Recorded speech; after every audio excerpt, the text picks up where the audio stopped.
Bonsoir, bonjour, j'espère que vous allez bien. Je ne sais pas à quelle heure vous regardez la vidéo, hein.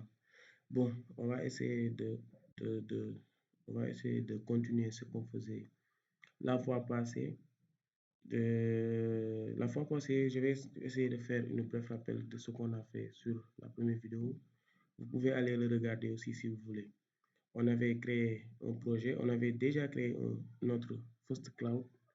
Maintenant, à travers ce First Cloud là, nous avons créé un projet qu'on a dénommé projet test. Maintenant, à l'intérieur de ce projet, on avait un utilisateur PCUW32 qui nous a permis d'accéder à notre interface d'OpenStack. Maintenant, aujourd'hui, ce qu'on va faire, c'est qu'on va essayer de créer une instance Ubuntu. On va finalement créer une instance Ubuntu. Ensuite, on va essayer de se connecter avec notre Windows PowerShell, avec l'instance qu'on a créée. Bon, on va y aller. Pour cela, pour créer une instance Ubuntu, on va sur l'onglet Instance. Ensuite, lancer une instance. Ici, nous avons ici, voilà ce qui est très important, le total des instances, c'est-à-dire le quota que Infomaniac nous a permis d'avoir sur OpenStack. On peut avoir que 10 maximum d'instances, le nombre total, on peut avoir que 10. C'est pour cela que quand on crée une instance sur OpenStack, grâce à Infomaniac, après, bon, excusez-moi, bon, je disais ici, vous voyez qu'on a écrit total des instances 10 maximum, c'est-à-dire qu'on a un quota et Infomaniac nous a donné, nous a permis d'avoir au maximum 10 instances qu'on peut pas dépasser. Maintenant ici, au niveau, on va essayer de donner un nom à notre instance. Ici, on va donner test. Pour la description, c'est pas obligatoire. On va aller sur source. Maintenant, ici, on va choisir l'image qu'on aura besoin pour déployer l'instance. Nous, on a dit qu'on va utiliser Ubuntu. Donc, on va chercher ici l'image d'Ubuntu. Ouais, il y a toutes les images. Il y a CentOS, il y a Debian, Fedora, il y a tout. Mais ici, on va essayer sur suivant pour voir si on aura Ubuntu. S'il y a les images d'Ubuntu, on a l'Ubuntu 18, on a l'Ubuntu 20. On va choisir le Ubuntu 20. On va choisir sur la flèche. Ici, on voit que Ubuntu 20.04 LTS a été sélectionné. On va sur Gabarit.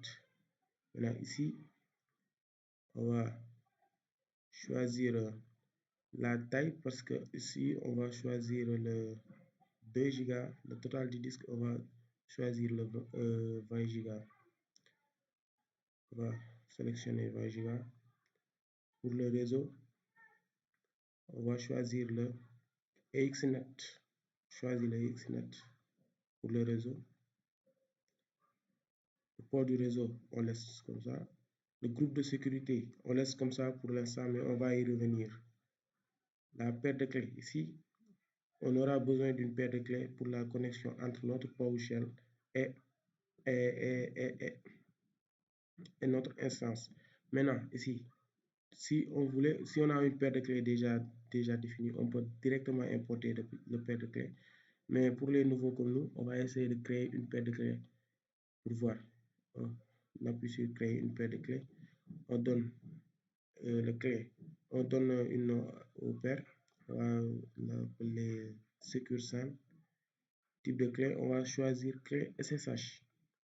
Après avoir choisi le clé SSH, la clé SSH, on crée une paire de clés. Ensuite, le contenu du clé, on va le copier. On fait un CTRL-A, CTRL-C. On va sur notre machine. On va essayer d'ouvrir bloc-notes. On colle le contenu. Maintenant ici, on va sur fichier. Maintenant, on va essayer d'enregistrer ça dans un dossier. Moi, je vais l'enregistrer sous bureau, cloud. Je vais l'enregistrer ici. Maintenant, le nom du fichier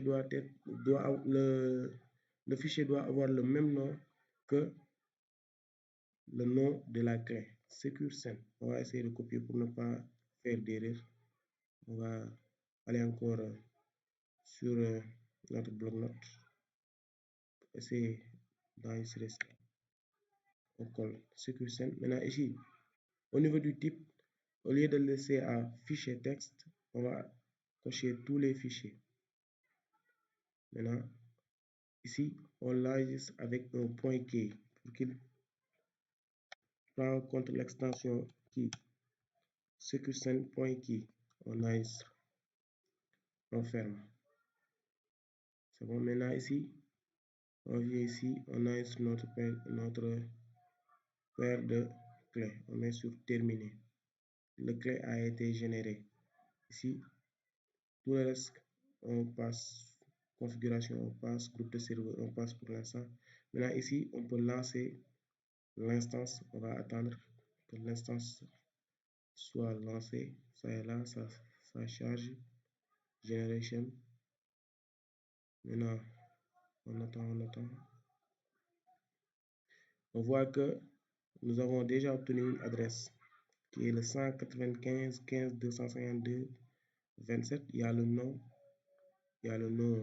de l'instance, il y a la distribution Ubuntu 22.20.04 LTS, il y a le statut, c'est-à-dire qu'elle est active, il y a la zone qu'on avait pris, on a tout ça. Maintenant, on voit que le post state c'est en fonctionnement.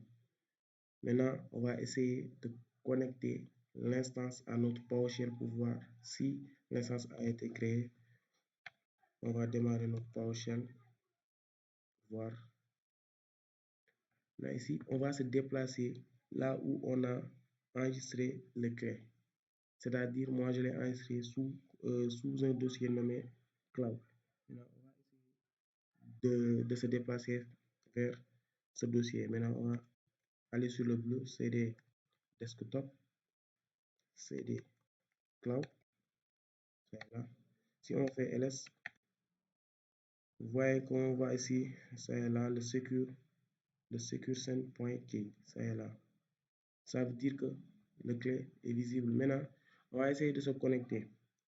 On va essayer de connecter notre instance sur PowerShell. Pour cela, on tape la commande SSH -i. On va mettre /. Ensuite, le nom du clé, c'est-à-dire le secure. Si on tabule, ça va venir le SecureSend. SecureSend.key. SecureSend. Attends, je me suis trompé.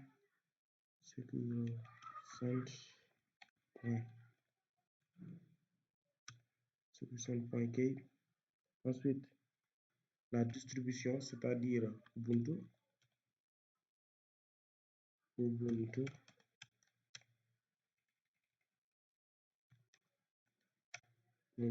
Arrobase l'adresse que OpenStack nous a fourni, c'est là, on va copier.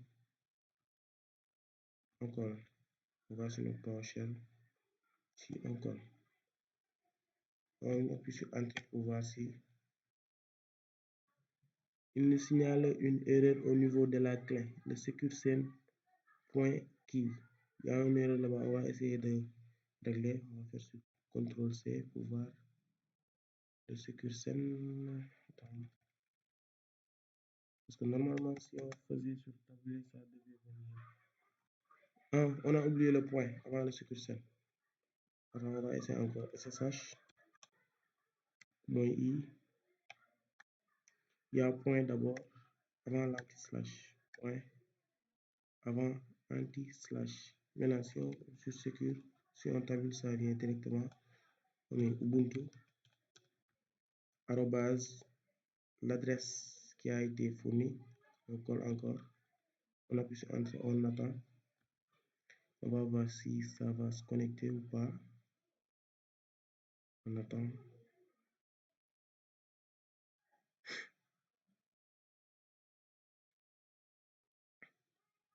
Bon, de base, ça ne doit pas se connecter. Parce qu'il y a les groupes de sécurité à appliquer. On n'a pas encore fait ça. Là. Connect to host, port 22, connection time out.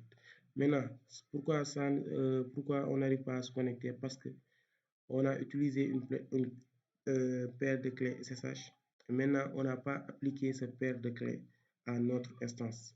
Maintenant, on va aller sur notre interface graphique d'OpenStack. On va aller ici sur réseau. Sur réseau, nous avons l'onglet groupe de sécurité.